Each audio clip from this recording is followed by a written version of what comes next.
आज़ादी बचाओ news channel में सभी दर्शकों का स्वागत है। ज्वेलर्स दुकान में सोना चुराने वाले दो लोग पुलिस की गिरफ्त में। दरअसल सोलापुर शहर चंदूकाका ज्वेलर्स दुकान में बीते 12 नवंबर 2024 की दोपहर दो लोग हाथ चालाकी से 23 ग्राम वजन का सोना हेरा फेरी कर चुरा लिया था, जहां सदर बाजार पुलिस थाने में दो लोगों के खिलाफ मामला दर्ज हुआ था। सदर बाजार पुलिस और नासिक पुलिस की मदद से गुजरात राज्य अहमदाबाद के रहने वाले चंद्रकांत विनोद भाई परमार और पूनमबेन कमलेश रंगवानी को पकड़ सोलापुर कोर्ट में पेश किया गया, जहां कोर्ट ने इन दोनों को 14 दिन की न्यायिक हिरासत में भेज दिया है। इस मामले की अधिक जानकारी पुलिस अधिकारी ने दी है।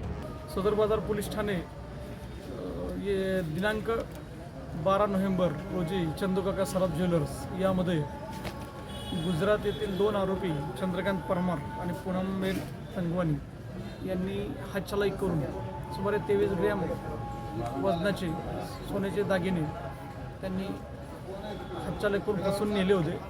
त्याबद्दल मिळालेल्या माहितीनुसार आमच्या गुन्हे प्रकटीकरण पथकाचे PSI नितीन शिंदे आणि त्यांचा संपूर्ण स्टाफ यांनी प्रयत्न करून माहिती मिळवून आणि नाशिक पोलिसांच्या सहकार्याने सदर आरोपींना ताब्यात घेतलेलं आहे आणि त्यांना कोर्टाच्या परवानगीने पुढील तपास करण्यात येत आहे। माननीय पोलीस आयुक्त M राजकुमार सर, DCP माननीय विजय कबाडे सर आणि आमचे ACP गौरी सर यांनी सदर गुन्ह्याच्या ठिकाणी भेट देऊन आणि गुन्ह्याच्या तपासामध्ये मार्गदर्शन करून गुन्हा उघडकीस आणण्यास मोलाचं मार्गदर्शन केलेलं आहे। आमचे क्राईम पी आहे श्री ढवळे साहेब यांनी सुद्धा तपासामध्ये मार्गदर्शन केलेलं आहे। माननीय पोलीस आयुक्त सर यांच्यातर्फे सर्व नागरिकांना असं आवाहन करण्यात येतं की अशा स्वरूपाच्या कुठं फसवण्याच्या घटना घडल्या असतील तर त्याबद्दल पोलिसांनी संपर्क साधावा आणि आम्हाला माहिती द्यावी।